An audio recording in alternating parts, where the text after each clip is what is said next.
Hello and welcome to the first in a series of 4 lessons on 2.5, which is competition.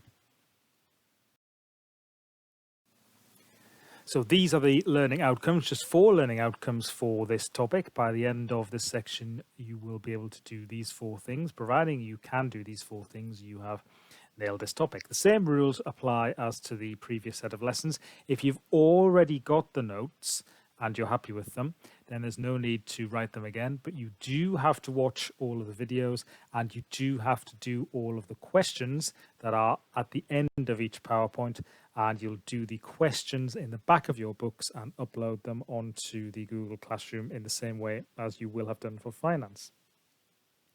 So in this session, we're going to be explaining competition between producers in a market economy, including the reasons why producers compete. So we start with a definition of competition, where different firms are trying to sell a similar product to a consumer.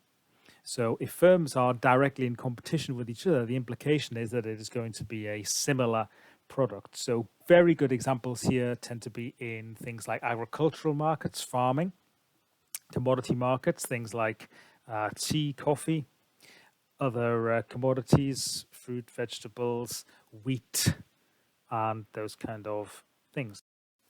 We may also use the term competition when we're talking about industries that have some branding. For example, hairdressing could be a good example, or fast food. So let's take a different example to the one that we used in class, which was games consoles. Let's take UK supermarkets as a good example. So what methods do supermarkets use to compete? How do supermarkets compete with each other? Pause the video and see what ideas you come up with.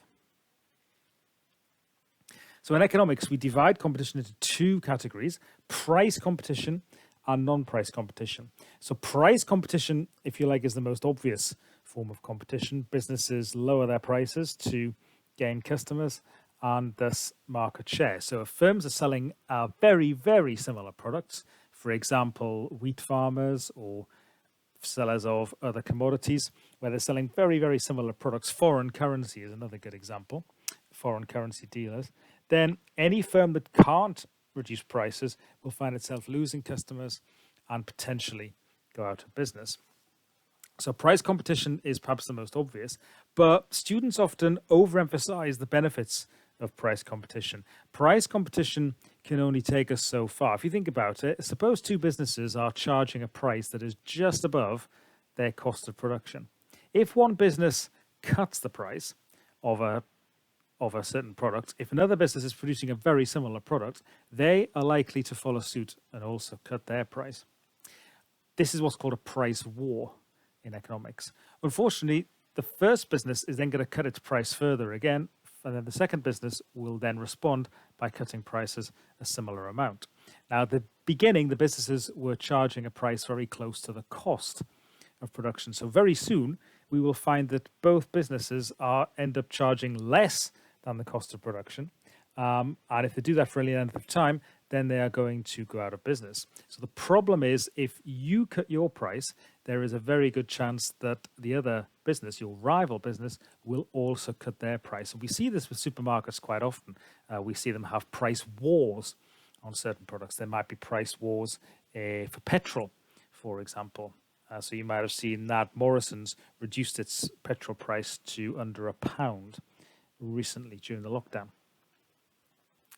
Non-price competition is another form of competition, and this can take several different forms. So one might be promotions. So you often see in the supermarket certain promotions like buy one, get one free, or buy 2 for £2, buy one packet of biscuits for £1.30, but buy 2 for £2. That's not actually a pricing strategy, that is a promotional strategy. Advertising, of course, is a very common way that businesses try and get your custom. And there's several different media that businesses can use with advertising: TV advertising, direct emailing, internet, videos, YouTube, and lots of others.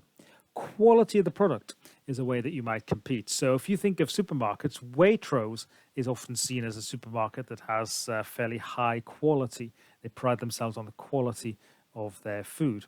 And customers may be prepared to pay a higher price for that quality. Marks and Spencers is another good example of a business that tends to compete in the high price, high quality section as far as the food that they sell is concerned. So the low cost supermarkets like Aldi, Lidl, they may be more low price and perhaps slightly lower quality products. Loyalty cards could be a way of competing on a non-price basis, because it could be argued that the supermarkets are trying to get you to return to the supermarket. That's why they're called loyalty cards. In fact, loyalty cards, the main purpose of a loyalty card is to get information out of you, information on your buying patterns. That's the main point of a loyalty card. But it could be argued that loyalty cards are also a way of trying to get you back into the store so you can bring up your total number of points. And finally, customer service. Again, places like Waitrose pride themselves on their customer service. Customers might prefer to shop there because of the perhaps the friendly customer service, helpful customer service. Other supermarkets, maybe customer service is not quite so important and they're competing more on a price basis. So, a slightly strange question on the syllabus, but certainly one you need to know is, why do producers compete? Why do producers compete? And there are three basic reasons. The first one is market entry, to enter a market.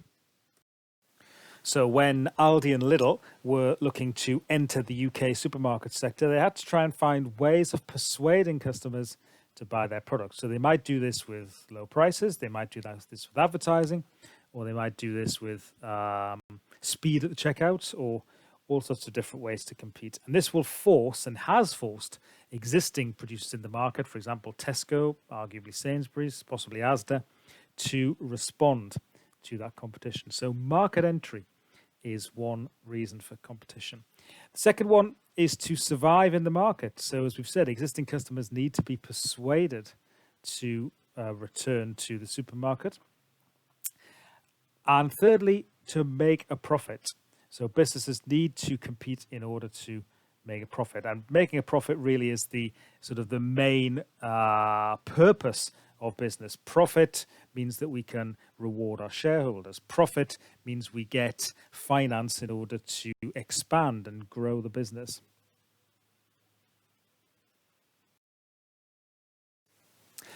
So this is your main question for this whole unit, actually. Unusually, the 6 marker is at the beginning of the topic rather than the end of the topic. So supermarkets benefit from economies of scale and can usually charge lower prices than corner shops. They also have a much wider product range. Evaluate strategies that corner shops can use to compete with supermarkets. So what I would suggest you do is to take one, perhaps a maximum of 2 strategies that corner shops can use. And in your first paragraph, explain, analyze those strategies using a chain of reasoning.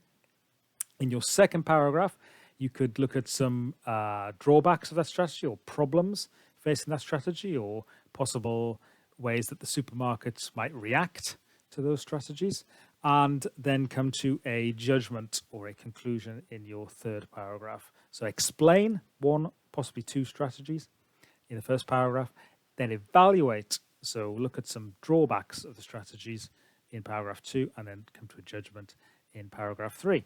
That's it for this first lesson on competition, and we'll see you in the next session.